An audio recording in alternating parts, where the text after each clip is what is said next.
بسم اللہ الرحمن الرحیم۔ قوم سبا کا دوسرا واقعہ۔ اسی قوم سبا کے بارے میں ایک اور واقعہ بیان ہوتا ہے کہ ان لوگوں نے اپنی زراعت کو بہتر طور پر کاشت کرنے کے لیے پانی ذخیرہ کرنے کی خاطر بلک کے دو پہاڑوں کے درمیان ایک بہت بڑا بند معرب تعمیر کیا ہوا تھا۔ سوراخ اور دوسرے پہاڑوں سے گزرا ہوا پانی اس بند میں آ کر وافر مقدار میں جمع ہو جاتا تھا۔ قوم سبا نے اس پانی سے صحیح طور پر استفادہ کرتے ہوئے وسیع و عریض اور بہت سے خوبصورت باغات لگائے اور کھیتی باڑی کو رونق بخشی۔ ان باغات کے درختوں کی شاخیں اس قدر پھلوں سے لدی ہوئی ہوتی تھیں کہ کہتے ہیں کہ اگر کوئی شخص سر پر ٹوکری رکھ کر ان کے نیچے سے گزرتا تو پھل خود بخود ٹوکری میں گرنا شروع ہو جاتے اور قلیل مدت میں ٹوکری تازہ پھلوں سے بھر جاتی۔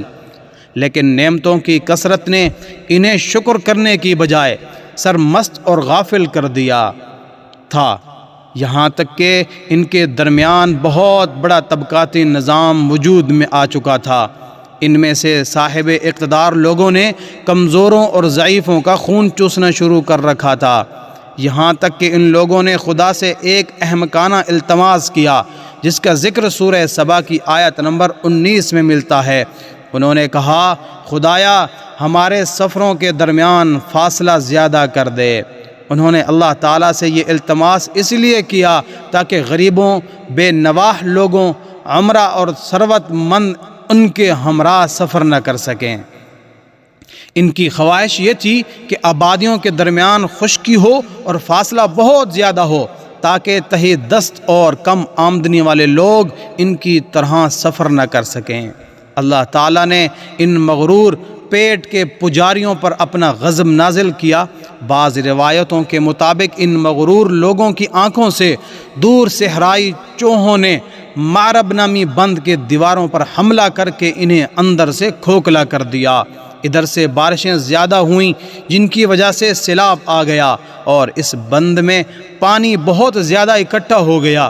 اچانک بند کی دیواریں ٹوٹیں، اس سے ایک بہت بڑا سیلاب آیا جس میں تمام دیہات، آبادیاں، مال مویشی، باغات، کھیتیاں، ان کے محل اور گھر پانی میں غرق ہو کر نابود ہو گئے۔ ان کے باغات اور زراعت میں سے صرف بیری کے درخت اور کچھ جھاڑیاں بچی تھیں۔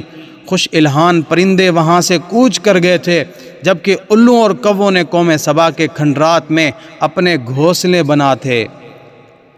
اس بات کا ذکر سورہ سبا کی آیت نمبر 15 اور 16 میں ملتا ہے، اور آخر میں سورہ سبا کی آیت نمبر 17 میں قرآن کریم میں اس واقعہ کا یوں نتیجہ نکالا ہے، یہ ہم نے ان کی ناشکری کی سزا دی ہے اور ہم ناشکروں کے علاوہ کسی کو سزا نہیں دیتے۔